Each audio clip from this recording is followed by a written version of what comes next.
Shalom again, everybody. Rabbi Ariel here from the KosherTorah School, found online at KosherTorah.com.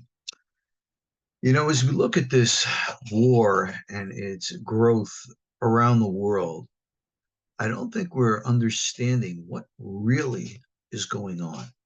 Because let's be honest, this is not just a war between Israel and the Arabs of Palestine. This is not a war between Jews and Arabs. This is a far greater conflict. Now, before we start going conspiratorial about thinking what other players are involved and what their plan is, let's just take a step back and look at, if you will, the spiritual war, the psychic war, even the psychological war that's going on here. Because if you look at how fast Jew hatred has grown around the world, this didn't come out of nowhere. It's been there, festering for the longest time. And if you really want to understand the hatred of Jews, and now, as you can see associated with it, the equal hatred of Christians, and I don't mean just ethnic Christians, I mean religious Christians. You see it here in the Western world. We have the Western world, I don't even want to say we when I say that, has taken such adamant stances against anything biblical, against any people of religion. I've written about this, I've even published it in my books, a warning, if you will, to Bible-believing Christians. And I don't limit that to just evangelicals. I will include in that all other groups of Bible-believing Christians that many Bible-believing Christians don't even include themselves. People like Mormons and others, what I'm referring to. You'll notice something, guys. You're the new Jews. Christians have always wanted to say they're grafted into the tree of Israel and they're the, in quote, new Jews and their replacement theology. Well, all that aside, Christians have now learned what the hatred of Jews is like. They're experiencing that same prejudice as we Jews have all along. And a warning to my fellow Christian brothers and sisters around the world, the way that they are persecuting and going after Jews now, and what Jews are experiencing now is just like it was before the Holocaust 100 years ago. And Jews are waking up to this right now. Christians, sorry to have to say it, I don't even want to say you're next in a dramatic form. Why? Because I don't think you're next. I think it's already happening to you right now.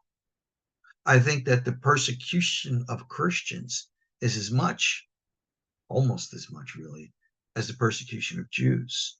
You need, if you look or think that you're going to support an organization like Hamas or Nazis, are you familiar with their literature? Do you actually read what these organizations represent, what their ideas are?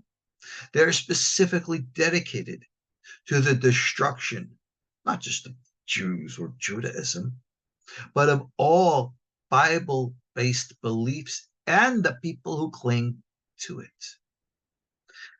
This is what I think people today really need to understand, because the real enemy here isn't a matter of religion.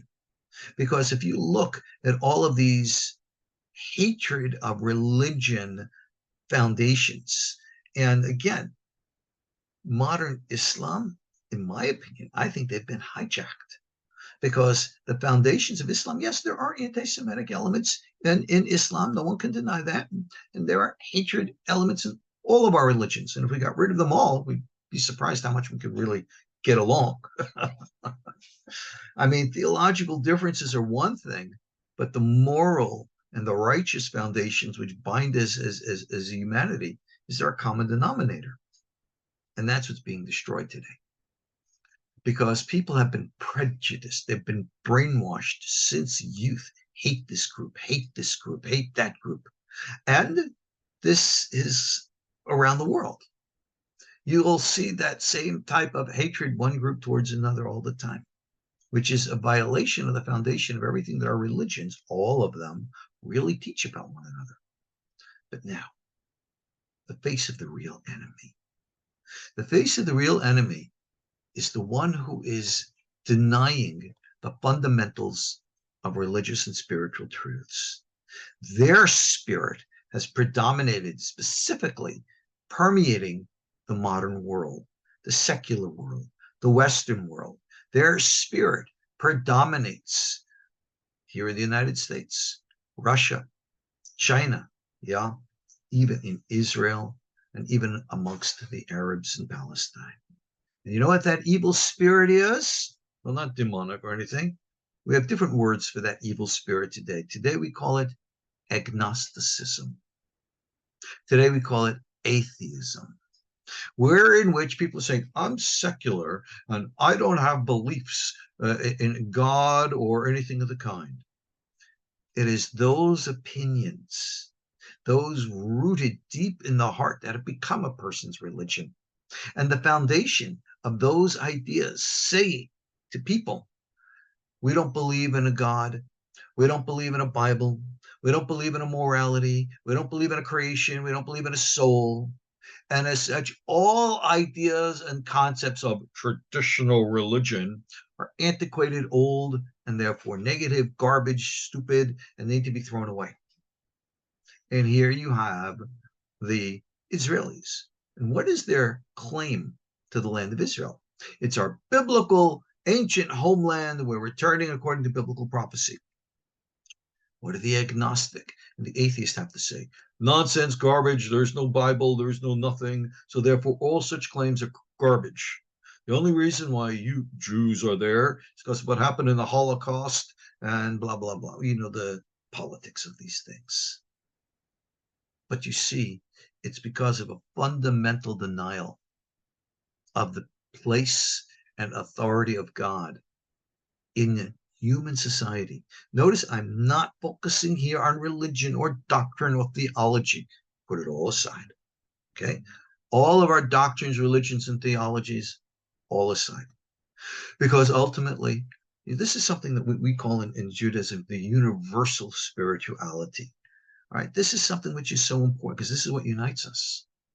And the reason why the agenda of heaven is to bring everything to this crescendo, to see who's going to take what side. Because ultimately, in the harsh and the conflicts to come, we've had things like this in history all the time. We've had it in many countries around the world in recent times. To think that this can spread, what I mean by spread is upheavals, disruptions, societal collapses. Stop thinking about this as the coming of the Messiah, the ultimate end of days. You know, days are going to continue for a long time to come. We're going through a process and a procedure of growth, evolution, and maturity of the human race.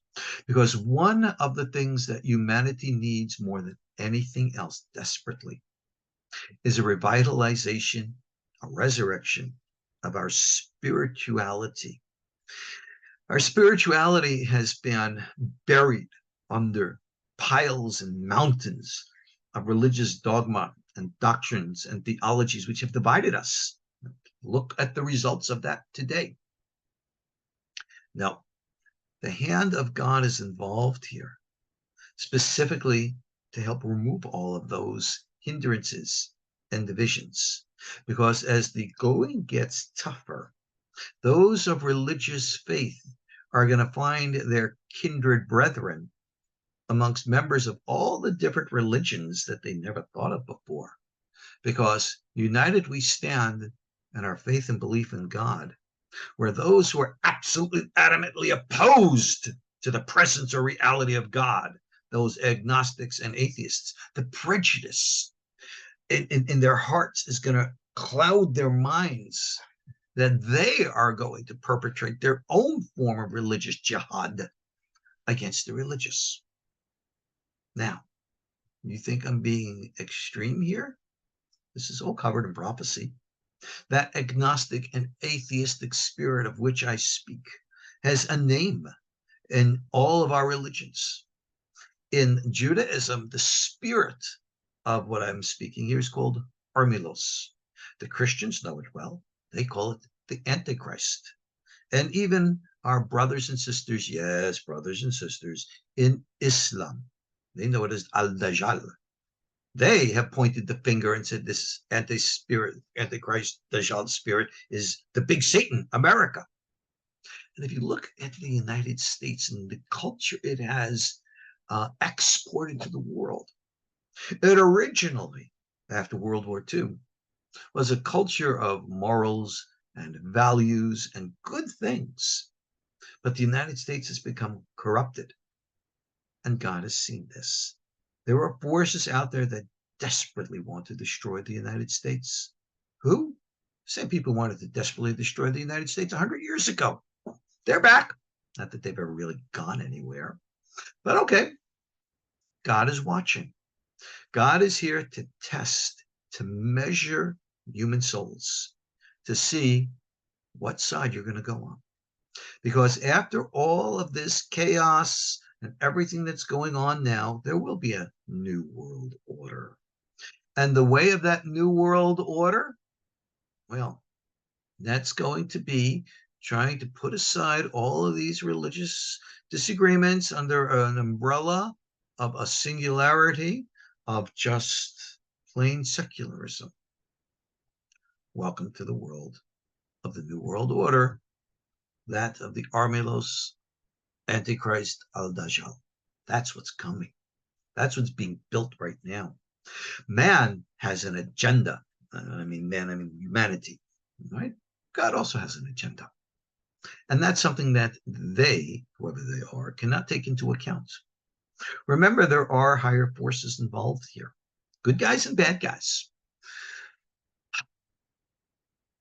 I'm going to say it. A while back, one of the generals in the Israeli space program, General Eshad, made a reference to what he calls the Galactic Federation. We call them by other names, doesn't matter. They're involved. As those in Islam know very well about the jinn, they're involved. Those who are referred to as the ruhot, or the demons, they're involved. Those who we've referred to in the past as the hybrids, they're involved. Those who we refer to as the Nephilim and the son of the Nephilim, they're involved. It's a very crowded playing field right now. And everyone is being monitored and watched, not so much by Big Brother. I don't worry about Big Brother. I worry about Big Daddy, Heavenly Father, because we are being watched by heaven. Every human soul is now being weighed, measured, and judged, not by religious standards, but by universal spiritual standards. I see a lot of good people out there in the atheist agnostic camp.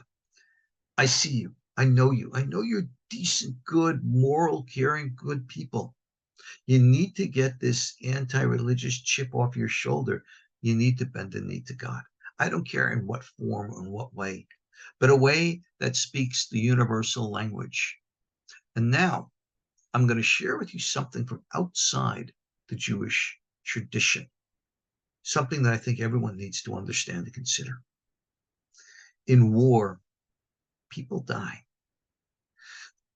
When the spirit of destruction goes forth, the Zohar states that God gives the angel of destruction authority over all, righteous, wicked, good, evil. And that's why the remnant, the chosen, get out of the way. That's even referenced in the Christian book of Revelations, if I'm not mistaken, at the end of chapter 12, where it speaks about those who observe the commandments of God and those who are faithful to the covenant of Yeshu. Think about that, guys, especially Christians. Think about that. Maybe I'll give a whole video on that one day. But ultimately, here we are. The time of testing is upon us. This is all from God's hand. This is the way it is, and this is the way it's going to be. Non-Jewish source that I want to share with you. It's a very simple story. Many people from the Hindu traditions know, from the Babad Gita. The Babad Gita is Hindu scriptures. It tells a story of a war between brothers. And a whole group of the brothers get together and they choose all the weapons of the world to fight their one brother, whose name is Arjuna. And Arjuna picks for himself the divine incarnate guy, Krishna. And here they are on the verge of battle. And Krishna is talking to Arjuna. And what is he telling him? Is he giving him, mystical advice of how to fight the war? Is he telling him how to, annihilate the enemy? He's actually speaking the profundities of life and what in the Hindu tradition they call karma. And he says there, the whole message of the Gita is sometimes war is inevitable. And when wars must be fought, then they must be fought. They again use the word karma or dharma to describe it. We have this same understanding in Torah because this is a universal truth. And I share from this outside of Torah source in light of the spirit of our sages in Pirkei Avot, who say, Ezihu Hacham, who's wise, Halomed Mikol Adam, who learns from everyone. So I try to do that, and I encourage you to do the same. In war, people die. It's terrible. It's horrible. We can look at past things like Dresden, Hiroshima, Nagasaki, and other examples. And all of this type of claims today about innocent civilians. Well, notice how one-sided that may be, because everyone's so worried about the innocent civilians on the one side that they don't necessarily care so much about the innocent civilians on the other side. And which side am I talking about? Both. Because depending on who you talk to, they're going to take the same side, this side or that, because it's a psychology. The message of the Gita is war is inevitable. And if it must be fought, then it must be fought. And if this war must be fought, then I guess it will be. Personally, I will always pray for peace. I don't ever want to see people suffer and die, and I certainly hope and pray you don't either. I don't care what your prejudices are, but you must understand all of this is part of a greater and higher plan, because in the eyes of God, what we understand as life and death is very, very different. In our eyes, we think of death as the end. That's a lie and a fantasy. Death is just the continuation of life in a more different form, like the flip side. You have two bodies, the physical and the astral. Those of us who practice meditation, we go off in the astral body all the time. We know it. It's not a matter of faith for us, but for the materialist, the agnostic and atheist, who doesn't want to believe in these things or experience them, they're literally bound, mugbal in the Hebrew word, into this little itsy bitsy reality from which they can't see beyond. Plato's cave, if you want to get philosophical. Understand now what's happening and understand where you fit into all of this. Because, this very well may affect you personally. And if it does, and I mean it can affect you personally, emotionally, spiritually, certainly, of course, physically, financially, we don't know. You're being judged right now, not by me. I'm nothing. Being judged by higher hands. The ones that know the higher dimensional realities behind this all. And they're watching and grading your soul like a little child in school. Don't fall into the traps that are out there to blind your eyes and deceive your heart, trying to make you a willing citizen of the growing new world order and its capital, which is not necessarily a physical place, under what the Christians call the AntiChrist, we call the Armilus, what our brothers in Islam will call Dajjal. It's coming, and it's looking for its own. You now have to choose which side you're on, the side of God or the side that's going to be against God. And don't worry about death and destruction and doom and gloom or eternal damnation or any of these things, please. You do the right thing because it's the right thing. Don't worry about what in religion they call fire insurance. Stop worrying about doctrine, dogma. I'm going to believe the right thing. Do the right thing. Be the right person with the blessings of God to make a difference in this world for the better. Please, that's what this is all about. You know, if you like what we're doing here and you want to participate, please consider becoming a member of of our student body. Come learn with me every week if you're so inclined. Again, all that YouTube stuff, click the like button, subscribe to the channel, blah blah blah, and do what's right because it's what's right. You don't need any more motivation than that. Bend the knee to God. God's blessings to us all. We'll see you in our next video. Shalom.